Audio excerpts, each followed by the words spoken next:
Τήλος. Απλοί, ευγενικοί ανθρώποι θα σας καλωσορίσουν μόλις φτάσετε στο νησί της Τήλου. Η Τήλος έχει μόνο 300 μόνιμους κατοίκους και πολύ λίγο τουρισμό. Η Τήλος βρίσκεται ανάμεσα στην Ίσθυρο και στη Χάλκη. Έχει έκταση 64 τετραγωνικά χιλιόμετρα, μήκος ακτών 63 χιλιόμετρα και απέχει από τον Πειραιά 220 ναυτικά μίλια. Το έδαφος του νησιού είναι πετρώδης, με μόνη εξαίρεση μια μικρή έφορη κοιλάδα στο μέσο περίπου του νησιού. Στα λιβάδια βρίσκεται το λιμάνι του νησιού, το οποίο μετά την πρόσφατη ανακατασκευή του προσφέρει καλύτερες και πιο ασφαλείς υπηρεσίες ελιμενισμού για τα πλοία της γραμμής και τα σκάφη αναψυχής. Στα λιβάδια υπάρχει σταθμός ανεφοδιασμού για νερό. Στο νησί υπάρχει σταθμός καυσίμου.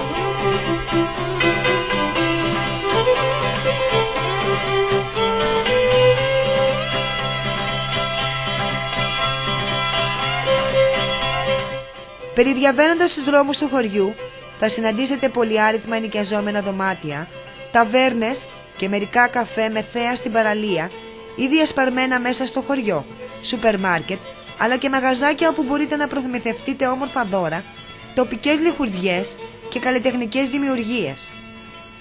Επίσης στο λιμάνι θα σας εξυπηρετήσει το τοπικό γραφείο εξυπηρέτησης που θα δώσει ακριβείς πληροφορίες για τιμές των προσφερόμενων καταλυμάτων. Πρωτεύουσα της Τήλου είναι το μεγάλο χωριό που βρίσκεται στην ενδοχώρα, στα βόρεια του νησιού. Είναι χτισμένο αμφιθεατρικά στην πλαγιά του Λόφου, στην κορυφή του οποίου σώζονται τα ερείπια του κάστρου των Ιωαννιτών Υποτών. Μέχρι τις αρχές του 18ου αιώνα το χωριό βρισκόταν μέσα στο κάστρο. Τα σπίτια του οικισμού είναι πετρόχτιστα και διατηρούν στοιχεία από την παραδοσιακή αρχιτεκτονική. Από το 1827 άρχισαν να χρησιμοποιούνται τα αρχαία ερείπια για να θεμελιώσουν τα κτίρια που βλέπουμε έως σήμερα, στα οποία περιλαμβάνονται το Δημαρχείο, το Δημοτικό Σχολείο και η Βιβλιοθήκη, το Μουσείο των Άνων Ελεφάντων και το Ιατρείο.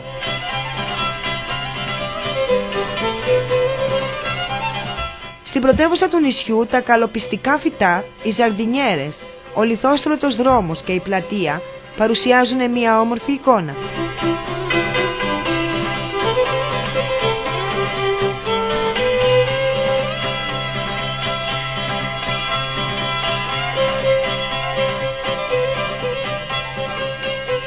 Στο μεγάλο χωριό θαυμαστός είναι ο ναός του Ταξιάρχη.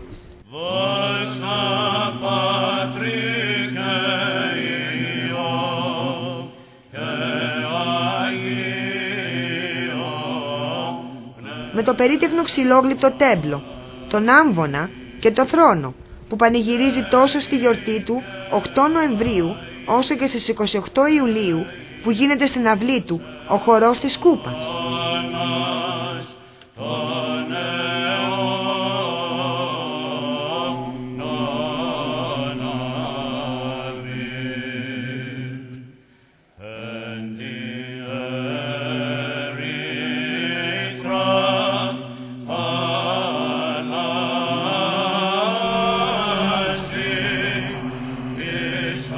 Η πλούσια πολιτισμική παράδοση της Τήλου συνδέεται άμεσα με την ιστορία της.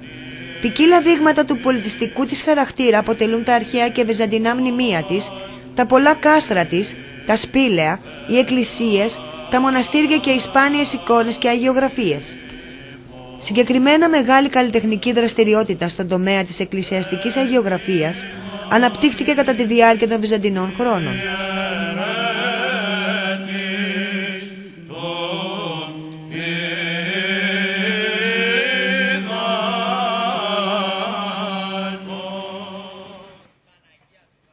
Βυζαντινό κάστρο με σχήμα τριγωνικό χτισμένο πάνω σε ελληνιστική ακρόπολη.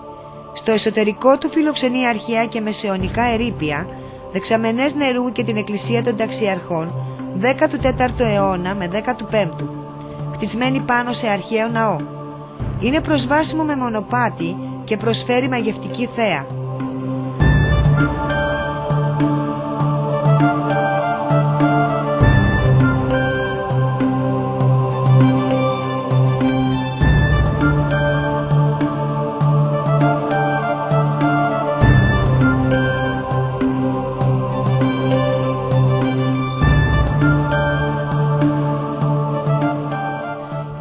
Τήλος υπολογίζεται ότι κατοικήθηκε πρώτη φορά κατά την νεολιθική εποχή.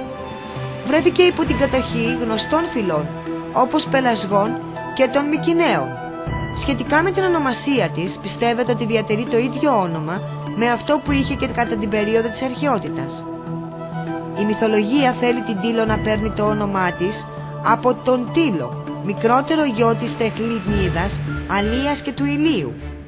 Στο νησί αυτό είχε συλλέξει ο Τήλος θεραπευτικά βότανα για την άρρωστη σύζυγό του και ήρθε ύστερα και έκτισε ναό, όπου ο ίδιος έγινε ιερέας. Πέρα όμως από τη γοητεία του μύθου, η αλήθεια είναι ότι η καταγωγή του ονόματος της Τήλου, όπως και των περισσότερων ελληνικών νησιών, χάνεται μέσα στο ημίφος της άγνωστης προελληνικής γλώσσας.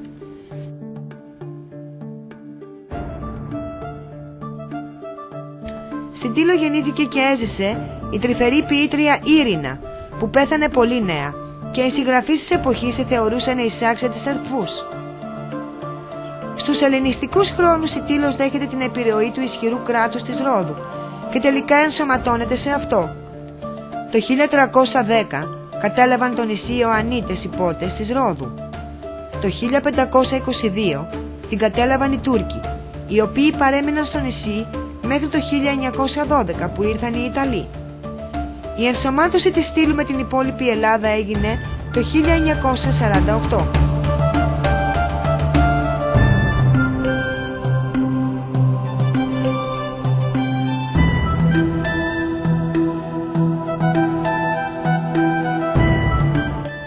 Στο κάστρο, από όπου αντικρίζει κανείς το γραφικό λιμανάκι του Αγίου Αντωνίου, σώζεται η παλιά εκκλησία του Ταξιάρχη, με μερικές ακόμα τοιχογραφίες του 16ου αιώνα.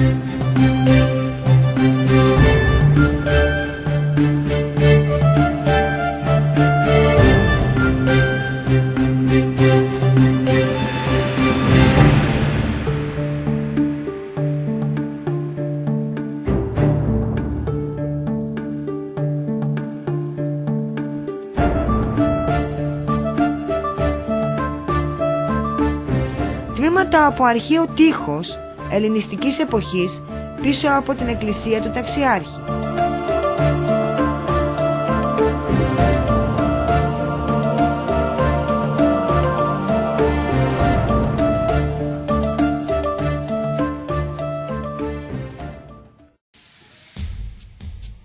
Οστά των Άνων Ελεφάντων μπορεί να δει ο επισκέπτης στο Μουσείο του Μεγάλου Χωριού μαζί με άλλα ευρήματα.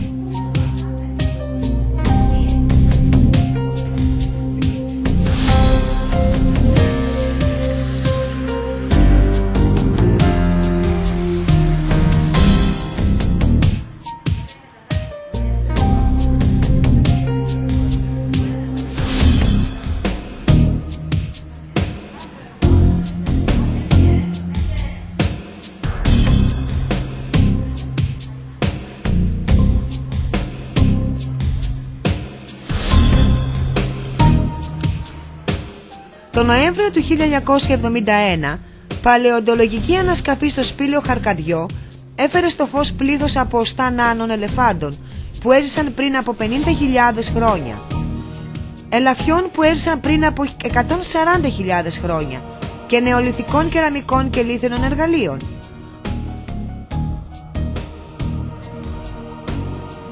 Το καστέλο Λιβάδια, βραχώδη σύψωμα με ερείπια μεσαιωνικού πύργου.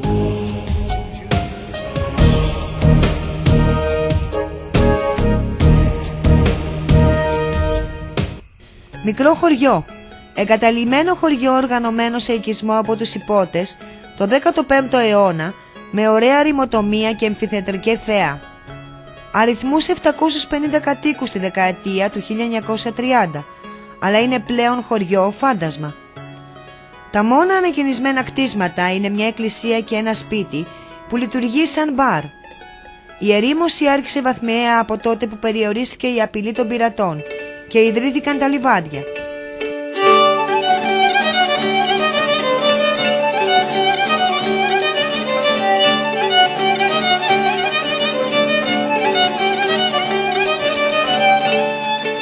Άγιος Αντώνιος. Με υπέροχη θέα στην Ίσυρο και στην Κο, ο Άγιος Αντώνιος είναι ένας μικρός οικισμός με γραφική παραλία που που φιλοξενεί ένα μικρό ψαρολίμανο, μια ακτή διάσημη για τους βράχους της, εστιατόρια και καφετέριες. Το ψαρολίμανό του ήταν το κύριο λιμάνι του νησιού, πριν γίνει το λιμάνι των λιβαδιών.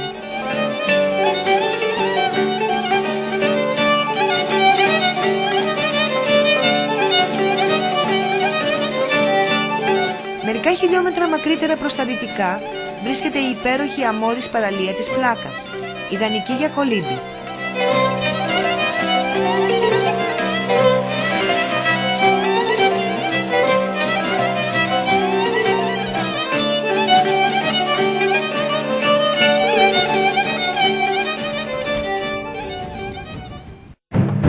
Σε απόσταση 2,5 χιλιόμετρα δυτικά του μεγάλου χωριού μπορείτε να επισκεφτείτε το μοναστήρι του Αγίου Αντωνίου, ενώ 6,5 χιλιόμετρα βορειοδυτικά βρίσκεται το μοναστήρι του Αγίου Παντελεήμωνα.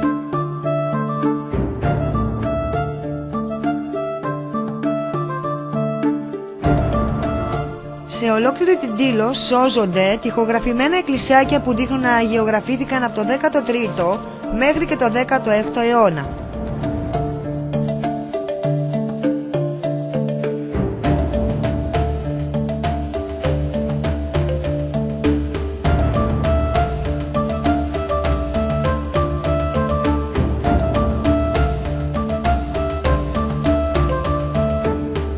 Το μοναστήρι του Αγίου Παντελεήμωνα διαθέτει ξενώνα που θεωρείται και το σπουδαιότερο προσκύνημα του νησιού.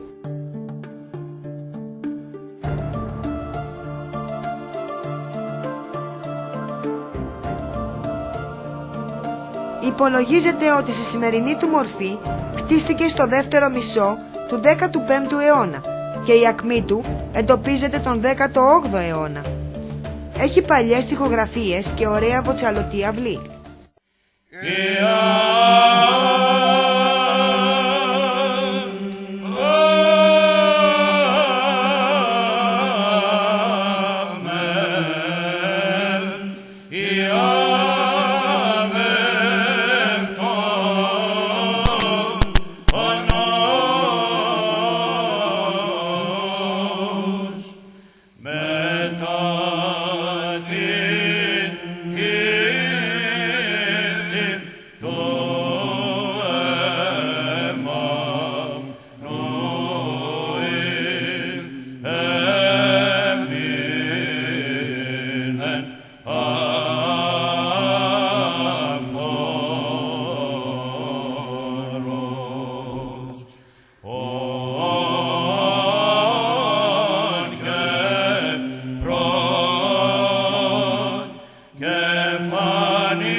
Η πλούσια πολιτισμική παράδοση της Στήλου συνδέεται άμεσα με την ιστορία της. Ποικίλα δείγματα του πολιτιστικού της χαρακτήρα αποτελούν τα αρχαία και βυζαντινά μνημεία της, τα πολλά κάστρα της, τα σπήλαια, οι εκκλησίες, τα μοναστήρια και οι σπάνιες εικόνες και αγιογραφίες.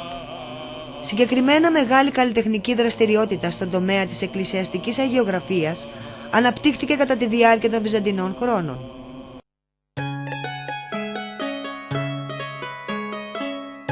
Σε ολόκληρο την Τήλο σώζονται 20 τοιχογραφημένα εκκλησάκια που δείχνουν να αγιογραφήθηκαν από το 13ο μέχρι το 16ο αιώνα.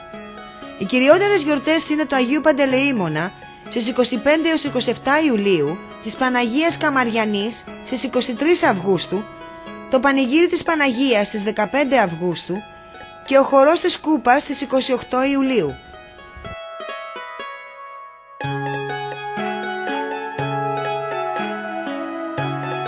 Αγναντεύοντας από το μεγάλο χωριό, η ματιά καθυλώνεται στην έφορη γη της κοιλάδα της Ερίστου και στον ήρεμο μπλε χρώμα του κόλπου της. Η παραλία πλάτους 1 μιλίου περίπου περιλαμβάνει χρυσή άμμο και το καλοκαίρι είναι ο παράδεισος κατασκηνωτών. Στην Έριστο μπορείτε να βρείτε ξενοδοχεία και παραδοσιακές ταβέρνες, μίνι μάρκετ. Η Έριστος αποτελεί ένα ήσυχο απομακρυσμένο μέρος, ιδανικό για τους λάτρεις της απομόνωσης.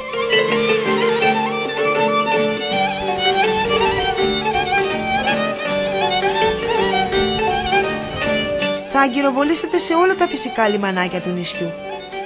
Λιβάδια. Αν και πρόκειται για σχετικά καινούριο οικισμό, η απλή σε φόρμες νησιώτικη αρχιτεκτονική συνδυάζεται άριστα με την καταπράσινη φύση. Αξιόλογο είναι το διοικητήριο που κτίστηκε από τους Ιταλούς, η παλαιοχριστιανική βασιλική εκκλησία στα Λιβάδια, ο Άγιος Νικόλαος στα Λιβάδια.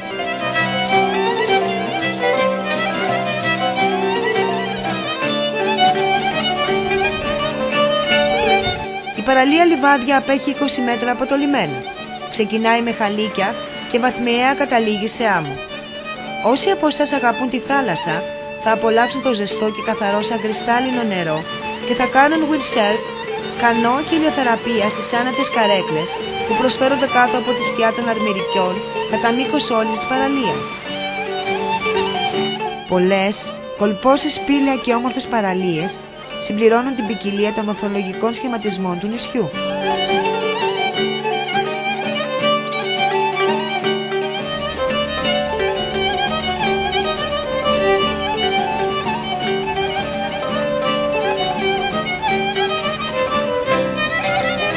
Πλήθος από μικρές ταβέρνες πάνω στην παραλία ήδη εσκορπισμένες γύρω από το χωριό προσφέρονται για να καλύψουν τις διατροφικές μας ανάγκες.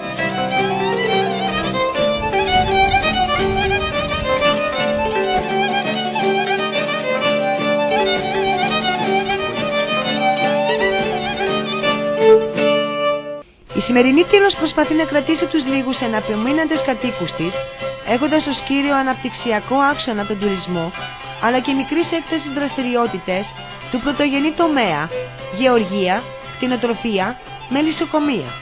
Η ενασχόληση των κατοίκων με την αλληλεία δεν είναι τόσο μεγάλη, όσο και αν αυτό φαντάζει παράξενο. Το ενδιαφέρον τους επικεντρωνόταν ανέκαθεν στις αγροτικές και κτηνοτροφικές εργασίες. Η νυχτερινή ζωή του νησιού είναι πιο έντονη κατά τη διάρκεια της τουριστικής περίοδου και συγκεντρώνεται στα καφέ μπαρ της Ερίστου, των Λιβαδίων και του μεγάλου χωριού. Η Τήλος σας περιμένει με 19 παραλίες, 12 βουνά με ρέουσες φυσικές πηγές, 7 μεσαιωνικά κάστρα, ένα βυζαντινό μοναστήρι, 200 εκκλησίες, ένα σπήλαιο με πολλές ανασκαφές, ένα χωριό πολιτιστικό μνημείο, πάνω από 100 είδη πουλιών, εκατοντάδες άγρια είδη χλωρίδας και περίπου 500 κατοίκους.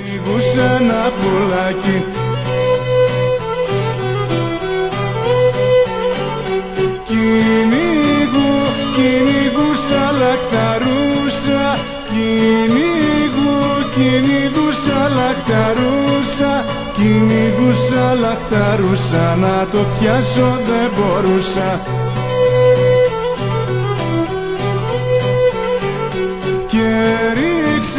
Και ρίξα τα ξοδεργά μου, και ρίξα τα ξοδεργά μου, και ρίξα τα ξοδεργά μου, κι ήρθε το πουλί κοντά μου.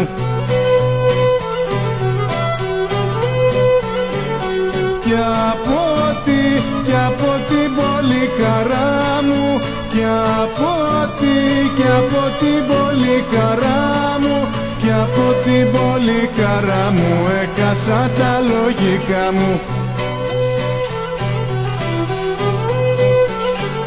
Κι ήρθε μου για να πετάσω, κι ήρθε μου για να πετάσω, κι ήρθε μου για να πετάσω και στον ουρανό να φτάσω.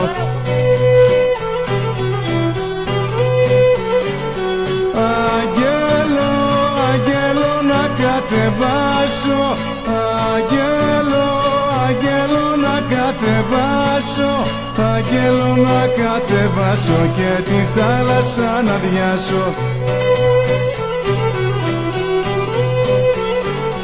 Να την κάνω περιβόλη, να την κάνω περιβόλη, να την κάνω περιβόλη, να την ζηλεύουν όλοι.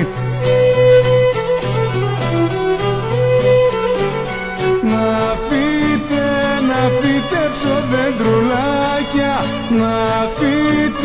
να φυτέψω δεντρουλάκια, να φυτέψω δεντρουλάκια, λεμόνιες, πορτοκαλάκια.